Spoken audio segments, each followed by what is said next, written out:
क्या अमेरिकी राष्ट्रपति डोनाल्ड ट्रंप डर गए हैं? आखिर वो ये क्यों कह रहे हैं कि ईरान के साथ जंग जल्द खत्म हो जाएगी?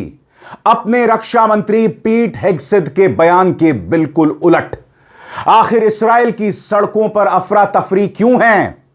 क्यों इस्राएली जो हैं एयरपोर्ट पहुंच रहे हैं भागने के लिए? आखिर क्यों उनके बीचेस पर सायरन बज रहे हैं और वो भाग रहे हैं? और सबसे बड़ी बात, ईरान की IRGC का वो बयान जिसमें उन्होंने कहा एक स्ट्राइक 80 धमाके, इसका क्या मतलब है? क्या ईरान की रणनीति में बुरी तरह से फंस गए हैं अमेरिका और इस्राएल और उन्हें समझ नहीं आ रहा? ये तमाम मुद्दे हैं दोस्तों जिनकी चर्चा करने की जरूरत है, मगर सबसे पहले मैं आपको सुनाना चाहता हूं IRGC के कमांडर का बयान। और वो बयान आप सुनते रहेंगे, समानांतर तौर पर उसका हिंदी में ट्रांसलेशन चलता रहेगा। मगर मैं आपको बतलाना चाहता हूं कि इस बयान में वो क्या कह रहे हैं। वो ये कह रहे हैं कि अब हम स्वॉर्म टैक्टिक्स का इस्तेमाल कर रहे हैं, MIRV मिसाइल बैलिस्टिक टैक्टिक्स का इस्तेमाल कर रहे हैं। सरल शब्दों में, एक हमला 80 धमाके। ईरान अब खुले तौर पर इस बात की पुष्टि कर रहा है कि वो बहुत ही खतरनाक स्वॉर्म टैक्टिक्स यानी एक साथ बड़ी संख्या में हमले या MIRV काबिल बैलिस्टिक मिसाइलों का इस्तेमाल कर रहा है।